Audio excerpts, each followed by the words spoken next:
humanists. So it feels kind of like coming home to speak to a group of humanists. I love talking to humanists. You're great audiences. You ask really great questions, and you're super argumentative. Which can also be fun, or it can be really painful. So this is the only talk I give that starts with a disclaimer. It's the only one.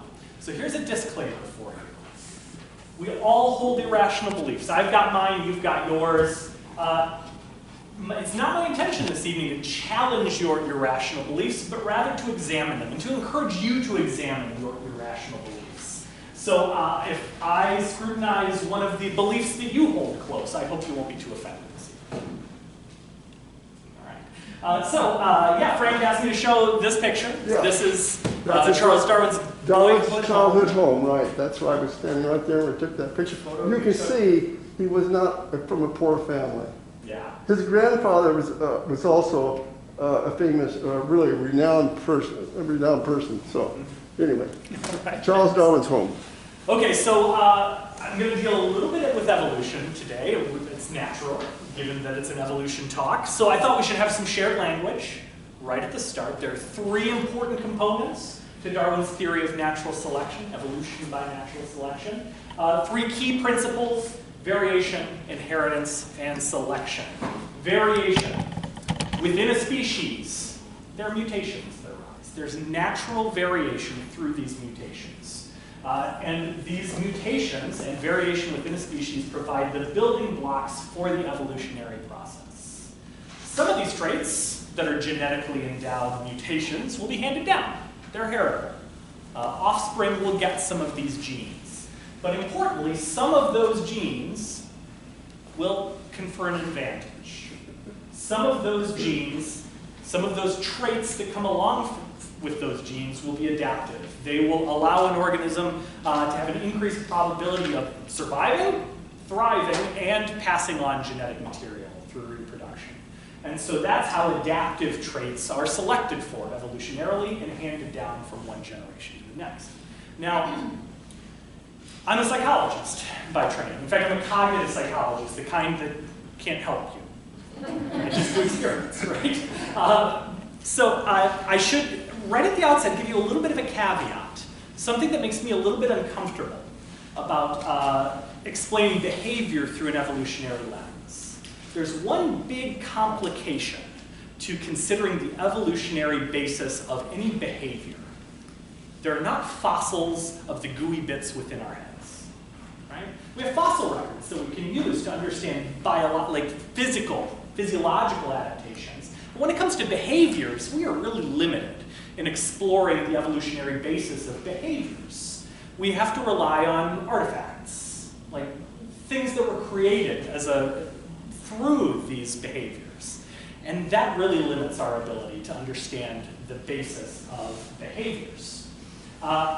So I want to make one distinction right off the bat. We probably won't come back to it again, but it's a little caveat for everything that I'm going to tell you.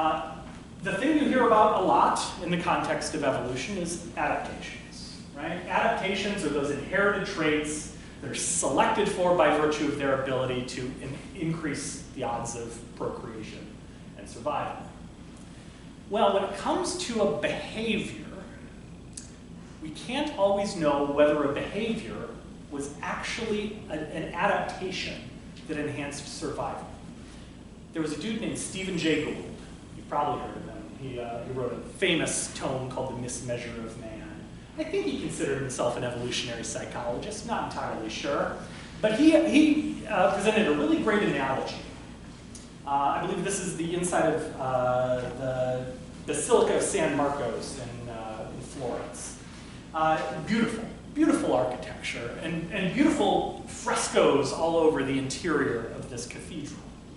And in particular, there's some beautiful, oh yeah, pointers don't work on TVs. Beautiful stuff right there, these little triangle-shaped things. So there are these four archways that come together, and the dome is placed on top of those archways. But if you did that, it would leave behind empty spaces here. So they filled in those spaces. These things are called spandrels, and they're beautiful in their own right. Well, the spandrels are beautiful, but were they put there to be beautiful? No, they served a completely different purpose than being beautiful. They were an adaptation that allowed the dome to sit there without falling. But there was an added benefit that came along with those spandrels, that of a really great palette to put some beautiful stuff on. And so when it comes to behaviors, it's very difficult to know whether a behavior evolved as we see it today and and was adaptive for us, or whether it was a side effect of some other adaptation that conferred benefit to us as a species. So Gould called this other form of evolution an exaptation, a useful trait that came about as a side effect of an adaptive process.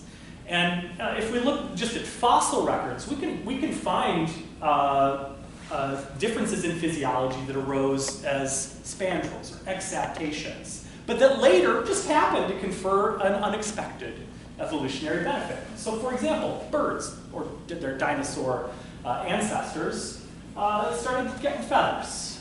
What were those feathers for? The feathers were for temperature regulation. They evolved feathers to help regulate temperature. The adaptation of feathers was for temperature regulation. But, lo and behold, some of these dinosaurs observed they could get a little lift with these feathers.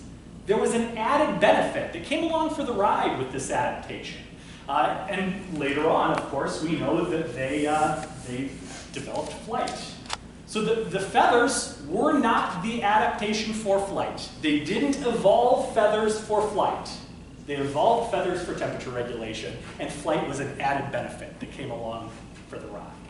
So I'm not going to make any bold claims about the evolutionary basis of behavior tonight, because there is quite literally no way to differentiate adaptations from exaptations when it comes to behaviors. I'll probably assume adaptations, because it's more fun that way. but take all of those with a grain of salt, all of those statements about adaptations, because there's no way to differentiate the two. Here's the thing Stephen Jay Gould said specifically about behaviors and brain development. He said, the human brain, as nature's most complex and flexible organ, throws up spandrels by the thousands for each conceivable adaptation in its initial evolutionary restructuring. A lot of the behaviors that we engage in day to day are probably of this kind. Our society and cultures developed a whole lot faster than evolution operates. And so a lot of the abilities that we have were built on top of abilities that we evolved for something else. So we evolved language. We evolved spoken language. We didn't evolve anything in service of written language. So everything involved in written language or reading is a spandrel. We took over processes that evolved for object perception and reused those neural structures for reading. He lists a whole bunch of things that are part of our society that are likely to just be spandrels, exaptations. Reading, writing, fine arts, religion is one of those. I'm gonna make a guess today about the one piece of the story I'm going to tell you that's an adaptation. And the rest of it's probably an exaptation. Hold that thought. Okay, so today's presentation is really about magic, your belief in magic. And probably you all came in here not really espousing any kind of beliefs in real magic. Consciously, you probably don't espouse beliefs in real magic. Unconsciously, gosh, you believe in magic. And I'm gonna point out some of the ways that you engage in magical thinking all the time without even realizing it. But let's look at the most overt examples of magical thinking in our society today, those superstitions that people have. So these are the best data that I have on rates of different forms of superstition. One caveat here, these were collected from college students in Florida. They could be a unique class, right? Who knows? So in 2014, Lobato surveyed thousands of college students in Florida. 33%, a full third of participants surveyed believed that creatures known as Bigfoot, the Loch Ness Monster, or the Chupacabra exist. Yeah, a full third. 42% believed extraterrestrial life forms had visited Earth and abducted human beings. Yikes. 53% believed after people die, they still interact with the living as ghosts. Maybe that one's not so surprising. That's a big part of our culture and our religious beliefs. About a third believed certain objects like rabbit's feet or four-leaf clovers genuinely bring good luck. Almost 2/3 believed homeopathic treatments are just as valid as traditional medical treatments for serious illnesses. Do you all really understand homeopathy? Do you know what's going on there? Because my students, when they hear the word homeopathy, they assume naturopathy, which potentially has its own problems. Homeopathy, that's a special class of alternative medicine, or so-called alternative medicine, which has the nice acronym SCAM. In homeopathy, I have to spend some time on homeopathy. Homeopaths believe that water has memory. They believe that the molecules of water remember substances that used to be dissolved within them. And they believe that the memory of a substance has the opposite impact on you as that substance does. So if they wanted to create a homeopathic sleeping remedy, they'd start with caffeine, because caffeine wakes you up. So the memory of caffeine will put you to sleep. So how do they do this? They get a big old vat of water, and they put a little drop of caffeine in there. One drop, big vat of water. They take one drop from that vat and put it in a new vat of water. They take one drop from that and put it in another. They do this many, many times. And if you look at homeopathic remedies that you can get at Walgreens, on the label they say the dilution factor. That's how many times it's been through this process. But by the end, there is none of that original substance in the water. It is completely gone, but they believe the memory remains. So one of my idols, James Randi, James the Amazing Randi, used to open his lecture by downing an entire bottle of homeopathic sleeping pills. And he was always alive at the end of the presentation. When I was traveling through the UK, they market those things. Every pharmacy has all sorts of homeopathic stuff there. And I got homeopathic Dramamine without knowing it, without even realizing it. Puked a lot. Okay, 30% believe some humans have special mental abilities, such as the ability to move objects using only mental force or to predict the future with perfect accuracy. And finally, 33% believed astrology is a valid explanation for the behaviors and personality of people. Okay, so we've got these widespread, irrational beliefs in our society. Well, how did we get here? How do we get to a place where so many people believe so many kooky things? Well, I'm going to start on a meta level. I'm going to zoom way out from these behaviors.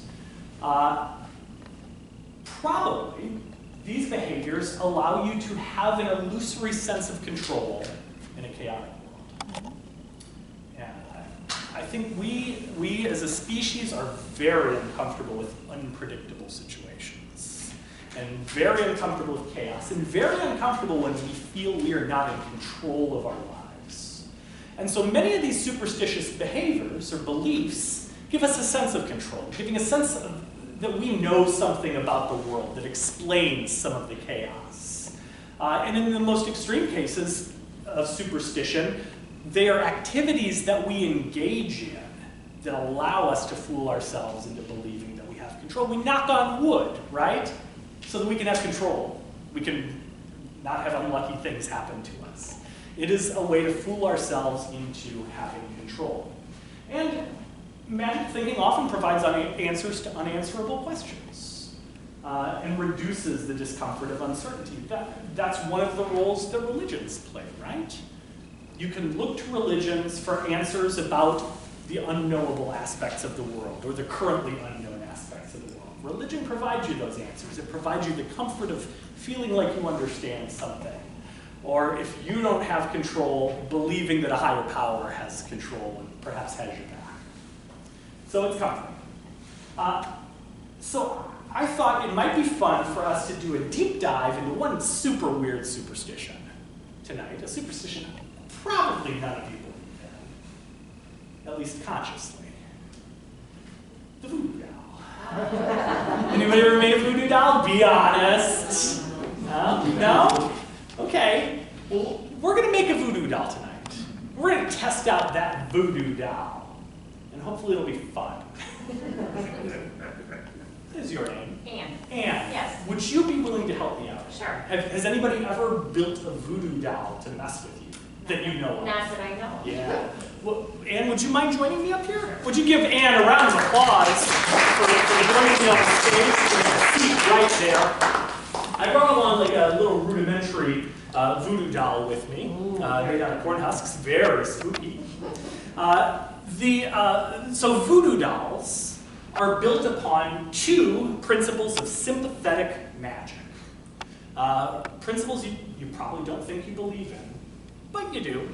The first law of sympathetic magic is the law of similarity. Things that resemble one another share some essence, some fundamental properties. An action on the image can produce a similar effect on the source. So we don't have a lot of time to like mock up a perfect voodoo doll tonight, but if we wanted to exploit the law of similarity to make this the most effective voodoo doll possible, what would we do? What would we do with this guy? Name it. Well, we'd name it, this is Anne. What else? Right here. Yeah, it's got the red string. That's pretty close. But we would definitely color some red hair on it, maybe even a green sweater, brown slacks. Yeah, we would want this voodoo doll to resemble Anne as much as possible. So you probably don't think that you have this inherent belief in the law of similarity, but psychologist Paul Rosen presented some evidence to the contrary. He brought students into the lab, and he had them playing darts. He had them throwing darts at a dartboard. And they get some practice throws. They get to practice getting good at throwing darts toward the bullseye. And then he introduced the experimental manipulation. He would put a picture at the center of that dartboard. A picture of someone they either loved and respected or someone they despised. And in another condition, he didn't put pictures on there. He just had them imagine the faces of people they either loved or despised at the center of that dartboard. Well, lo and behold, if there was a picture of someone you respected and loved, and you had to throw darts at it, you suddenly got very bad at darts. No one wants to throw a dart at the face of their mother. It's not going to harm their mother, but what if it does? What if there's something to it? So in this experiment, in the era, this was '86, they used a picture of John F. Kennedy. And this is mean relative accuracy of their darts throwing relative to baseline. And boy, they got really bad at throwing the darts when it was John F. Kennedy. If it was just a person they liked, if they just imagined the face of a person they liked, they got equally bad. We'll come back to that one. If it was a face of someone they despised, like Hitler, or a person they just disliked, they either didn't get significantly worse, or they got significantly better at throwing the darts at the dartboard. And this is actually my favorite one. This is gutsy. What do you think E stands for? Experimenter. Paul Rosen said, imagine my face on the dartboard. Do it. See what happens. And they got a little worse. So you might not consciously believe in the law of similarity, but unconsciously your behavior suggests otherwise. Okay, so we make this look as much like Anne as possible. Second law of similarity, the law of contagion. Things that have been in contact with each other maintain the essence of the person who touched them.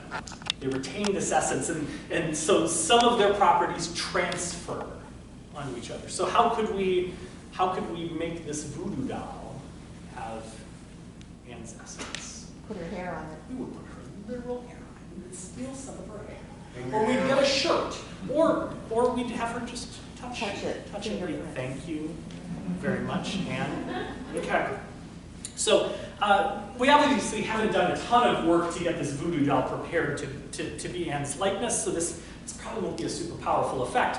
But we're gonna test out our voodoo doll now. Anne, in a moment, I'm gonna ask you to close your eyes. And I'm gonna promise you with my whole heart that nothing bad is gonna happen. right? You can I'm not trust right. me. Okay. You might not be able to trust Frank, but you can trust me. But while your eyes are closed, I want you to be like hyper aware of your surroundings. And I want you to be aware of what's happening to every part of your body.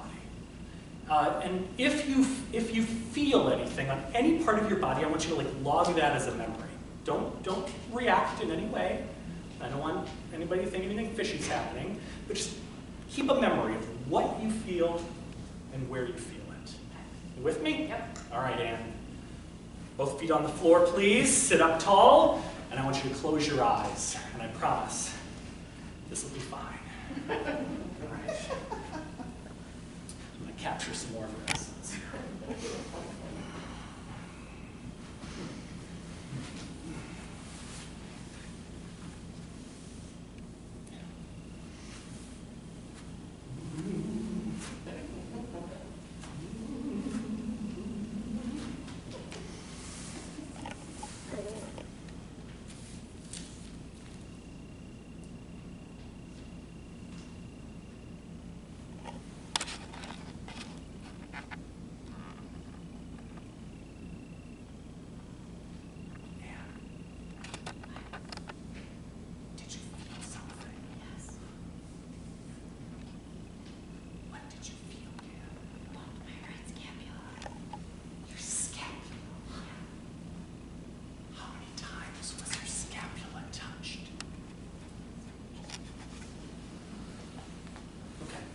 Eyes for a second. We're going to try a second demonstration. Maybe it'll get a little stronger now. We're going to deal with a specific sensitive part of your body. Would you mind rolling up your left sleeve for me? Yeah, just the left one. Okay. So I'd like you to hold out your arm for me. I want you to once again close your eyes and be aware of anything that you feel. Okay?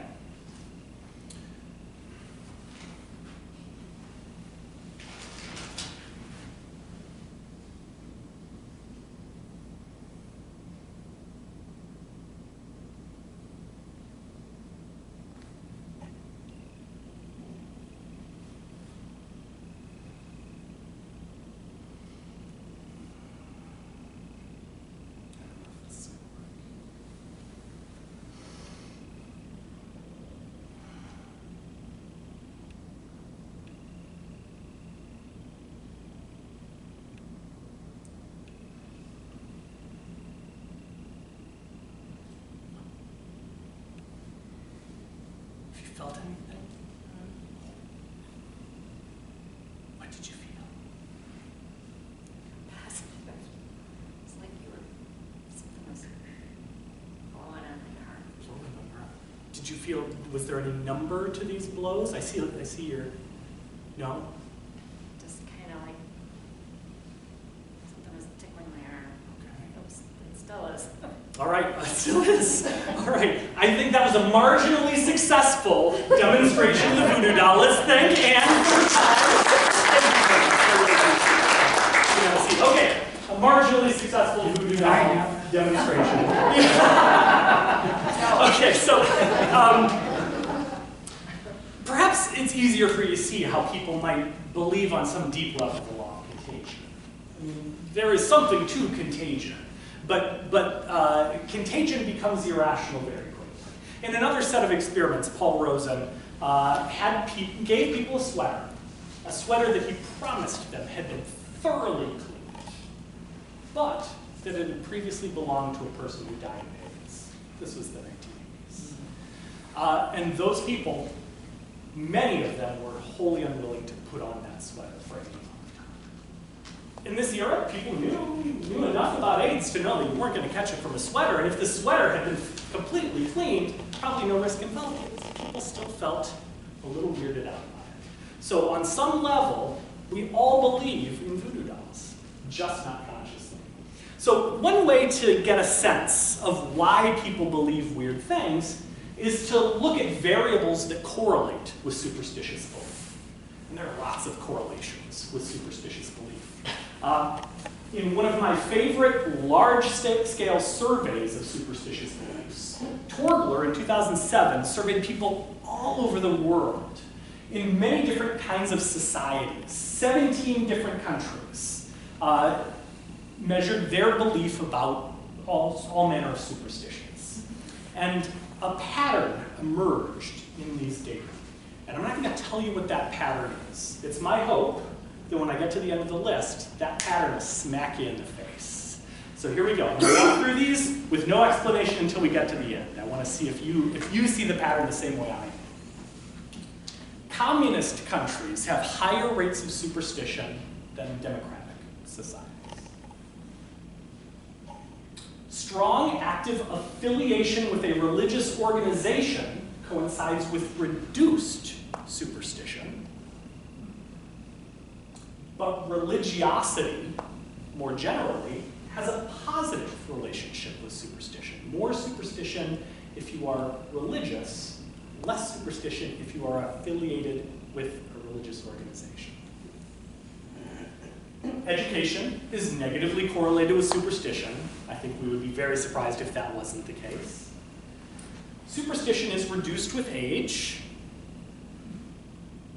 There are higher rates of superstition among females around the world than males. Unemployed individuals have greater superstition than the employed. And finally, widowed, divorced, and separated people have greater superstition than singles. Okay, you've seen it all. Anybody care? Anybody see a pattern? Anybody care to offer a guess? And it would just be a guess at what the pattern is. Control. Who said that? Control. You want to say more? Over their life. Anxiety. Anxiety? Yeah. I'm with you. I think it's all about the amount of control people have over their lives. Let's think about these. Communist countries, how much control do you have over your day-to-day? Not as much as you have in democratic societies.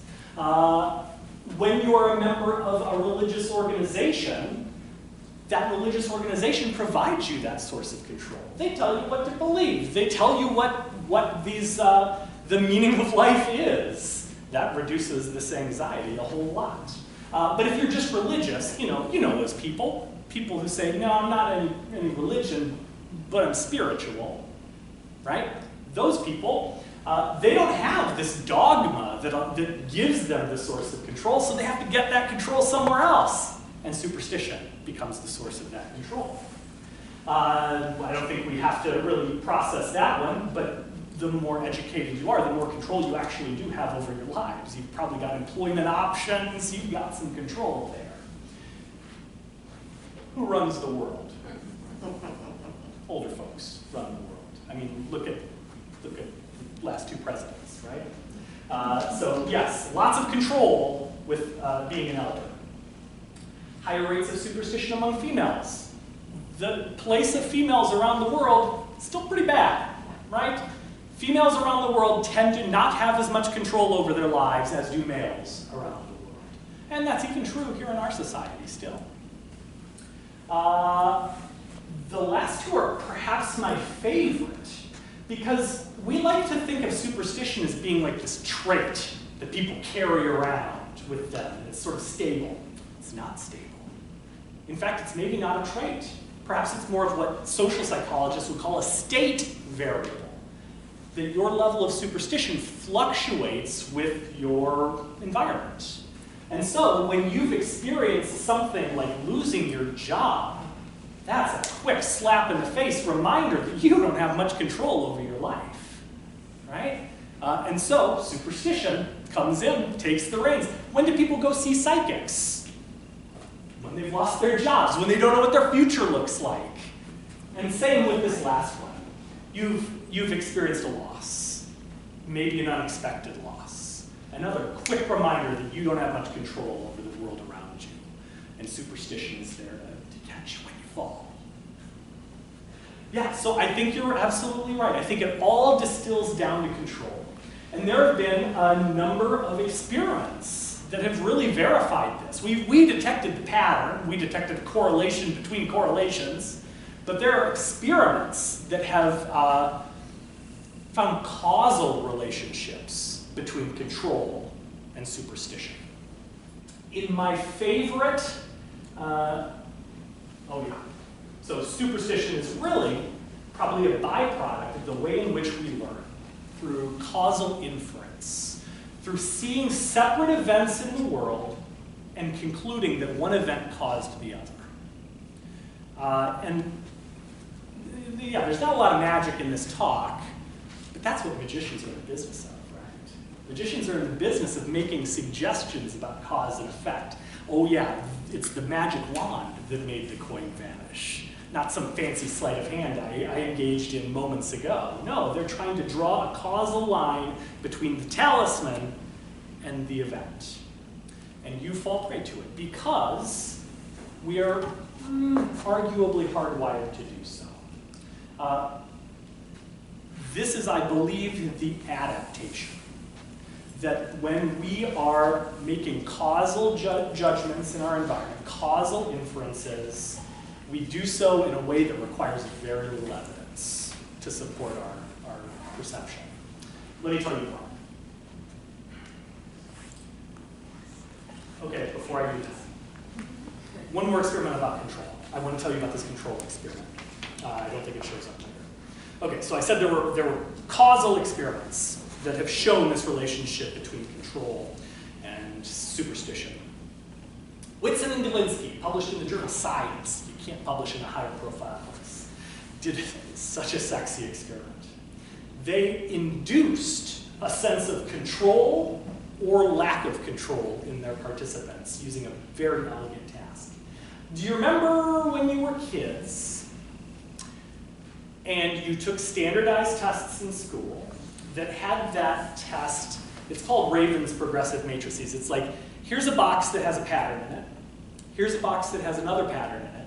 Pick the box that completes the series. You remember those? You've seen those? So they did a task like that. They had participants do a task like that, but unbeknownst to the participants, there wasn't a right answer. And so that allowed the experimenters to give the participants false feedback. They could tell half of participants, man, you are doing great at this. Keep up the good work. Thereby making them feel like they have control, even though it's a weird task. The other half of participants, they could give very harsh feedback to. They could say, gosh, you're not doing very well at this. You need to be trying a little bit harder. Thereby inducing a state of lacking control. So they induced these two states. And then they had people do a task called the Snowy Pictures task. In the Snowy Pictures task, you're presented with these black and white, just fuzzy images. And some of the fuzzy images have a line drawing with them, a very subtle line drawing. And people's job is to say whether each image has a line drawing in it or whether it's just noise. Well, the people who were put into a condition where they felt like they lacked control detected more illusory patterns than the people who felt they had control. They were seeing things that weren't there. They were finding order, illusory order, in disorder.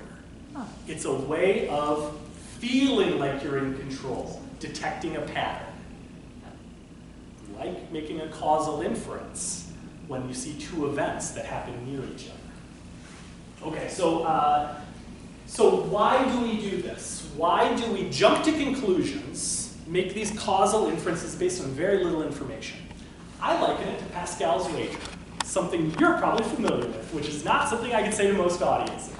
Blaise Pascal said this was an argument for why you should believe in God. Because there's only an upside to believing in God, and there's only a potential downside to disbelieving in God.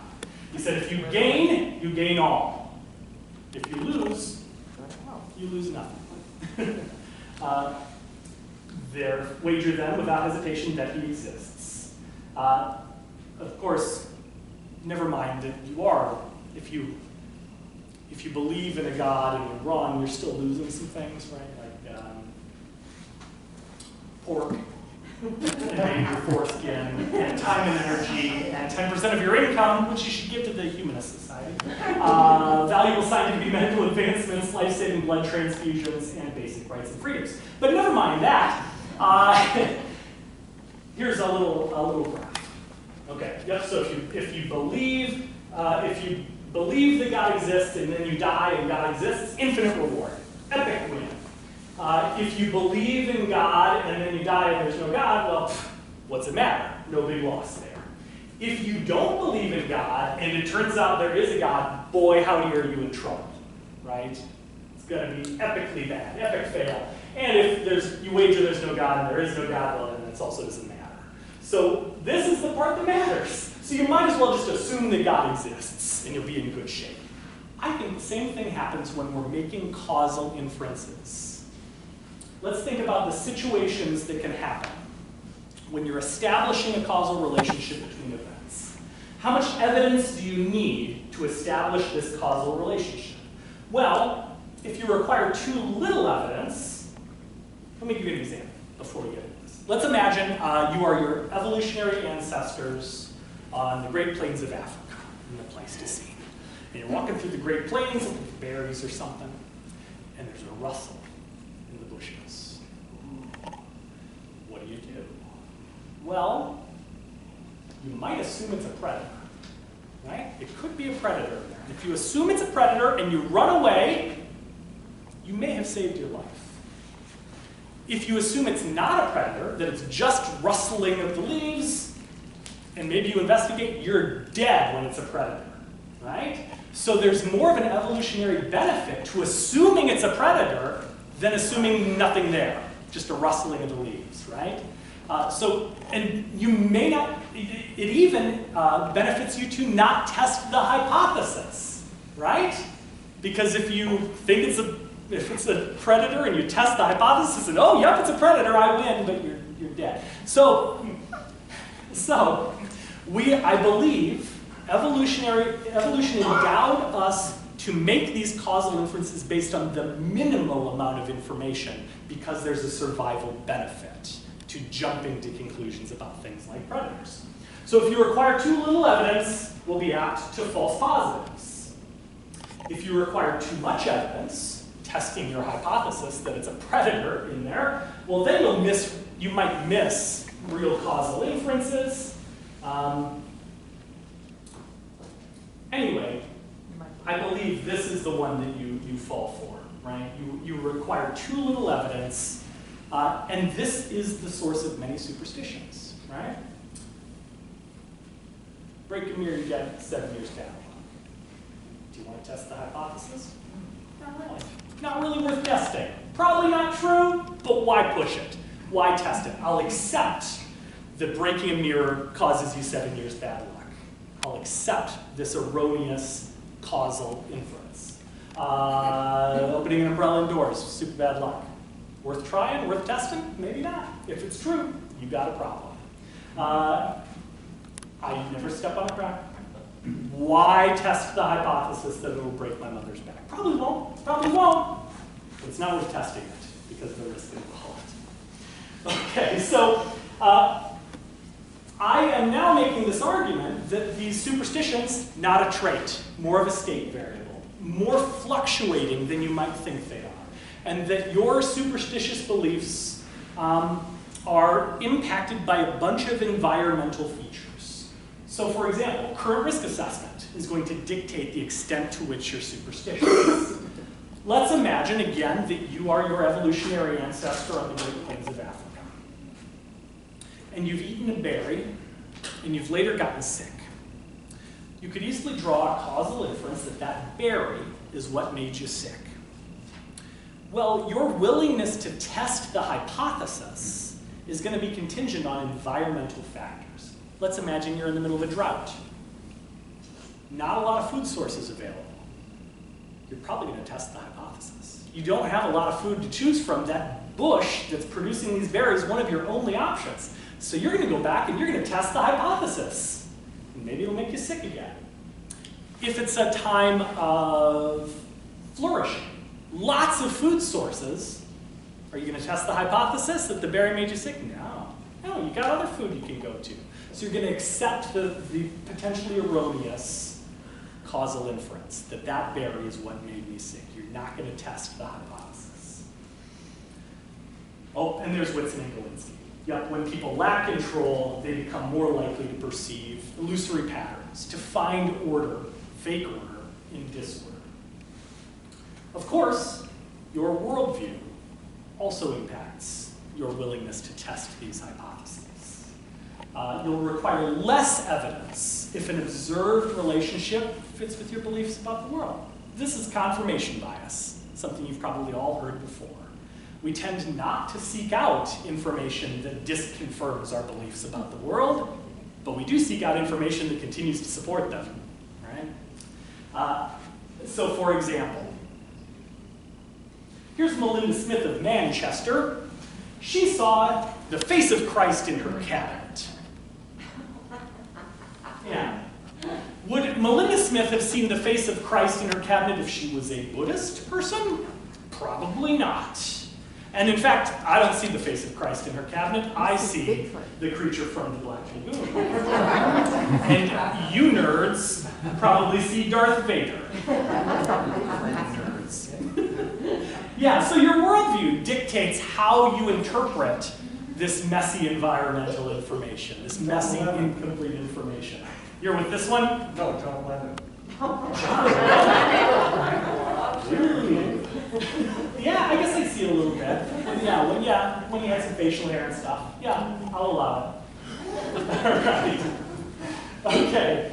And these biases, the ones that are derived from your worldview, those are the ones that are self-perpetuating, right? Because of confirmation bias, you continue to just seek out more and more confirming evidence and ignore disconfirming evidence. Okay. Hobby horse time. A lot of alternative medicine options in our society today. And I believe that so a couple of the biggest alternative medicine options in our society are built on the same kinds of magical thinking as those laws of sympathetic magic. Chiropractic medicine and acupuncture.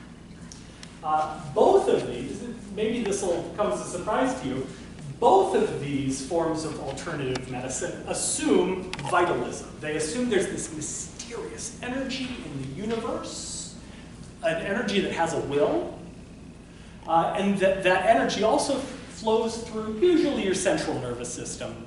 That's what they think. And different practices have different names for these vital energies. In acupuncture, qi flows through your meridians. In chiropractic medicine, innate intelligence flows through the nervous system. So both of these practices assume that whatever this mysterious energy is dictates how your organs work together, and that illness comes from disruption in the flow of these mysterious energies through your body. So acupuncture attempts to allow the energies to flow again by pinning, needling, and chiropractors allow these mysterious energies to flow again by readjusting your spine, fixing subluxations, misaligned vertebrae. Other disciplines have different names, but it's the same principle. Some have called this vital force, some have called it pneuma, some have called it humors. Animal magnetism from Mesmer back in the day, all the same idea. Never mind that scientists have never found any such energy in the world or in your bodies. So one place where the UK is a lot more woke than we are on such things is in chiropractic. A few years back, the British, I made a note of what the organization is. The General Chiropractic Council, a UK-wide statutory body with regulatory powers, issued a statement that all chiropractors have to have on their advertising now. It says, and I quote, "The chiropractic vertebral subluxation complex is an historical concept, but remains a theoretical model. It's not supported by any clinical research evidence that would allow claims to be made that it's the cause of disease or health concerns."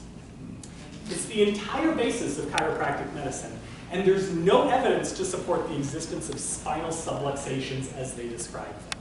And there's no role that they play in the kinds of diseases that they claim to fix. I went to college down in the Quad Cities at Augustana College, where Palmer Chiropractic was. Palmer did his early work. And Palmer, who started chiropractic medicine, did so after he claimed to have fixed a man's deafness by adjusting his spine. Wow. I teach sensation and perception. There's literally nothing in the spine that has anything to do with your sense of hearing. It's just not the way that works. Yet it was enough to spur this entire discipline. And as an aside, Palmer believed in a lot of woo of the day. He liked the spiritualism.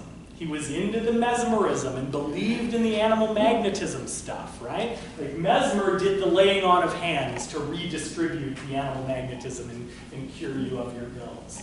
All of these disciplines are related, and all of them are built upon a firm foundation of magical thinking. Okay, maybe you don't believe me. There are meta-analyses. Meta-analyses take a whole host of singular experiments and bring them together, and to give us a sense of what an entire discipline has to say about a phenomenon. It's our strongest form of evidence for what we should believe from research. And a relatively recent meta-analysis of acupuncture efficacy said they found a small analgesic effect of acupuncture that seems to lack clinical relevance and cannot be clearly distinguished from bias, bad experimental practices. Whether needling at acupuncture points or at any site reduces pain independently of the psychological impact of the treatment ritual is unclear. What do they say in here? Placebo effects. It's a psychological ritual. If you believe it's going to have an impact on you, it's more likely to have an impact on you. And they can do great research on this now. It's gotten easier to do good, solid research on acupuncture. They now have really great technology. These are little needles, little acupuncture needles, that are tinkered with so that this one will break the skin, and this one will not break the skin. But it'll feel like it's breaking the skin, and the practitioner doesn't know which are the real needles and which are the fake needles. That's a great recipe for an experiment, right? The acupuncturist can be blind to what's going on, whether they're real needles or not. And what do you think happens? Equally effective. Real needling and fake needling are equally effective. And in fact, sometimes sham acupuncture does even better than real acupuncture. Yeah, there's what those things look like. They got that little pedestal, you can just tap them down, and the person feels something on their skin, but it's not actually breaking the skin. Okay, turning now to chiropractic. Here's another recent-ish meta-analysis. Ernst and Cantor, 2006, reported, overall, there's little evidence in recent systematic reviews that spinal manipulation is effective in any medical condition. Spinal manipulation has been associated with frequent, mild adverse effects and with serious, probably rare complications. You've all heard of people's carotids being separated during spinal adjustments. Therefore, the risk-benefit balance does not favor spinal manipulation over other treatment options, such as physiotherapeutic exercises. Moral of the story, the things that chiropractic might actually be good for, like lower back pain, massage. Therapeutic massage can do just as well, if not better, with none of the risks that are involved with spinal manipulation. Okay, so some conclusions. Although irrational, lots of these superstitious behaviors and varieties of magical thinking are grounded in mechanisms that are adaptive, right? You find that in the long run, it is adaptive for us to detect patterns, even if they're fake patterns, right? It's better to detect a pattern that's not there than to fail to detect a real pattern that is there, like the predator in the bushes. These also, a thing I didn't even mention, is that there's a social value to superstitions, right? How many social groups are built around shared superstitions? Arguably every religion is of that kind. And nobody would doubt that there is a social benefit to religion. And in fact, that's what humanist organizations around the country are trying to do. They're trying to emulate that social support that comes from a religious organization without all the woo. And these sorts of shared beliefs for better or for worse, provide a source of real social support for people. Yep, I've already mentioned this. The risks associated with detecting an illusory correlation, usually smaller than those associated with failing to detect a real correlation. Yep, and they can supply an important social bond. So that's all I have for you tonight. Hopefully you got something of value. Hopefully you weren't offended. Maybe you were. We can talk about it. But thank you very much for your kind attention. Thank you.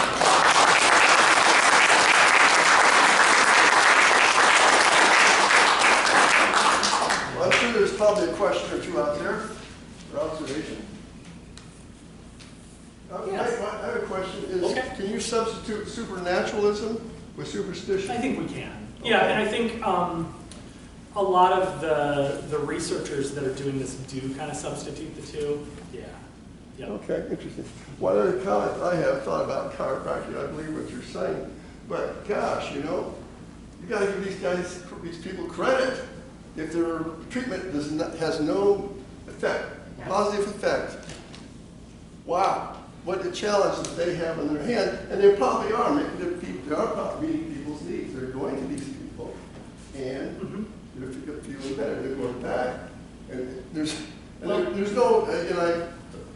I know there's no one session with the chiropractor. That's right. There's going to be many sessions, maybe not so expensive, but they do fill a need. And there's how many chiropractors out there? There's probably more than taverns. I think perhaps the interesting thing to consider here is why is the placebo effect so much more powerful in things like acupuncture and chiropractic than in other things like perhaps homeopathy.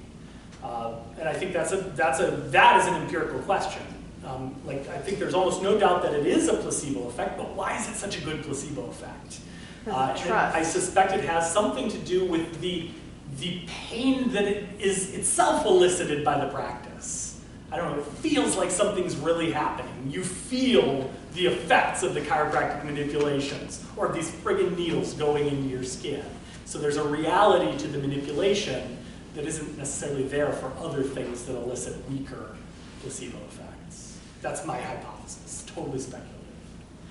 Do you have any information about what things are more susceptible to a placebo effect? Because in my business, we know, and I don't know what else to compare it to, that the pills for tinnitus have a 30% placebo effect.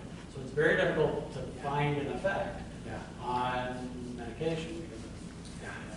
Tony, maybe could what has a strong, what has a weak? Yeah. Could you summarize the question for the camera? Oh, sure. So is there any research that helps us predict what will elicit a strong placebo effect and what will elicit a weak placebo effect? Was that essentially the question? And my answer is I think placebo effects are still rather mysterious. I don't think we have a full understanding. I think it's hard to predict. And the biggest thing that, boy, it's so confusing, is that the placebo effect still works even if you know it's a placebo effect. Like how, that makes this a whole lot harder to study, right? So I don't have an answer to your question. I'm sorry. Yes, sir. I have a chiropractic story. I never believed in them. 30 years ago, my leg was dead from sciatica, and I had to lift it each step and lifted into the car, went on for 3 days, and I went, I've got to go to a chiropractor. I don't believe him. So the next morning, I hadn't gone. The next morning, 11 o'clock, totally cured 30 years later, never reoccurred again. If I went to a chiropractor, I'd be arguing with you. Absolutely, sure. Yeah, I mean, and so the messy thing is that part of what chiropractors do isn't Palmer stuff, right? Like the borders between chiropractic medicine and other kinds of medicine are blurry. So they're doing therapeutic massage stuff, and they're integrating other stuff in there, and so that's making it harder for people to appreciate what quackery the spinal manipulation stuff is.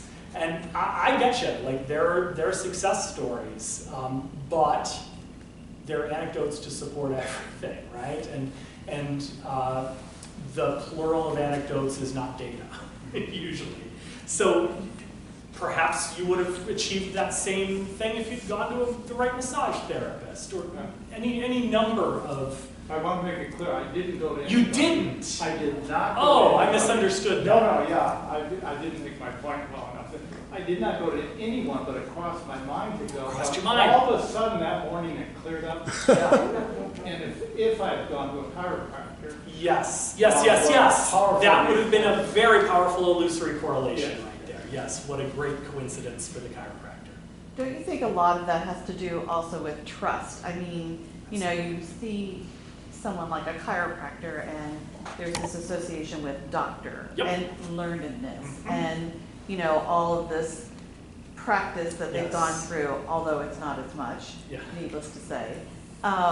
So there's this comfort, Yeah. I think, that also feeds into that Yep. psyche of, this is gonna make me well. Yes, and there's a, I think doctors, legitimate doctors often kind of hedge, right? They say, this might help you, but there's no guarantee.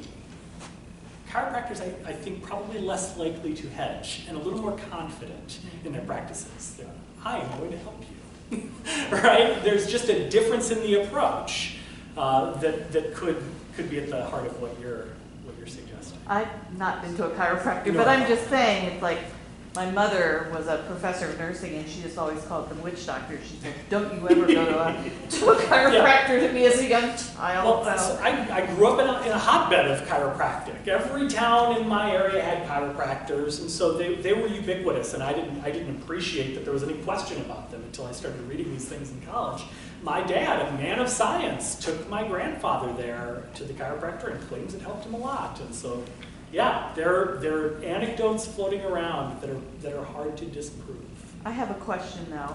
Why do people like former presidents in particular, like Ronald Reagan and Mhm. people like this, who had these psychic advisors? You know, I mean, here's someone with a job and Yeah. and someone who is educated, Uh-huh. so to speak, and you know has That's not Nancy. has a wife. He's not, you know, on his own. Mhm. Why do people like this seek out? Yeah. I think that was spousal pressure, right? I think that was Nancy's doing. Nancy was the real believer, and Ronald went along with it. But we can apply the same It's true. things to her. Yep. So why is that? You know, what is it? You know, you went through that list of things. What's lacking there? Assassination attempt. What? After the assassination attempt, there where was she dementia, felt, there was she felt, dementia there too. yeah, so she felt things wrong. Yeah, but I think that was going on for a long time before that. I think a lot of this is also fear-driven, right? I mean, fear makes us feel like fear comes from us feeling like we lack control. And, gosh, I'm afraid to get political, not that I haven't already been political here. But we see a lot of really well-to-do people who are in positions of power and who have lots of control over their lives, who are terrified of others, right? There's xenophobia that's rife in that contingent, but that fear can fool them into thinking they don't have control that they actually have, and can lead them to So maybe some of fear these needs to be on compensatory that strategies. listing too. Maybe so. I think fear probably comes along for the ride. Fear is the exaptation in response to a lack of control.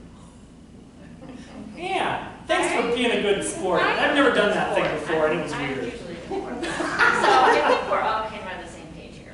And I also think that when we leave this place, it's kind of our responsibility to, at the very least, be an example for, addressing this kind of behavior, thinking. But when you have a friend that, her moon water cures her headaches or whatever, do you just keep silent? Do you have a script that you use? Yeah, no. I mean, I don't Nobody even know ever how to has. have to just. Nobody ever has any success debunking stuff for true believers. I think, so where I draw the line is superstition. If a superstitious belief could actively be harming, then I might try to say something. But if she's like spending $1 here and there on some magic water, not harming anybody, she's maybe being exploited a little bit by Peter Popoff, but Totally.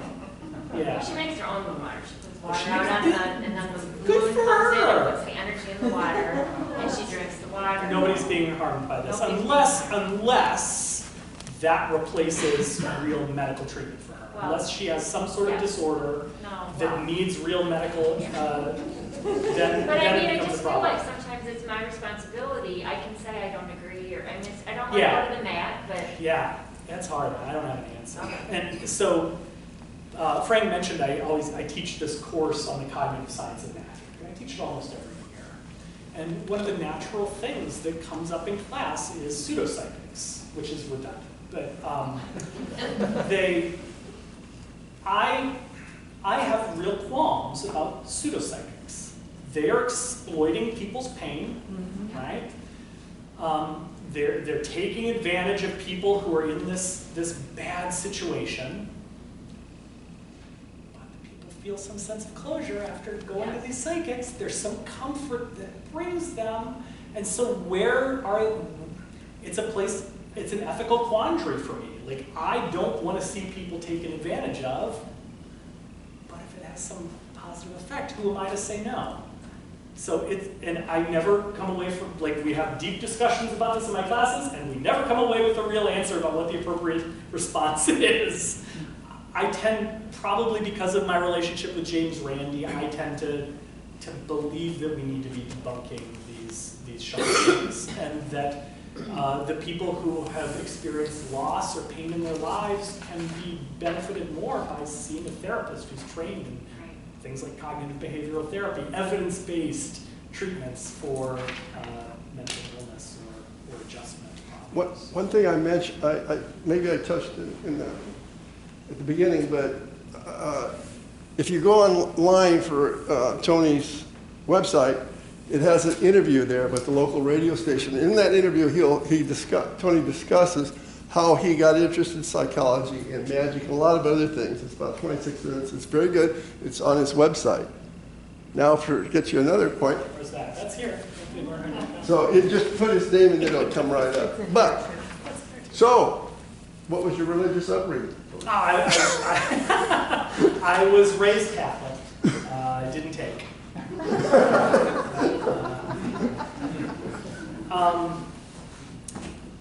But you know, it was. Can we not record this part? Yes. Thanks. Yeah.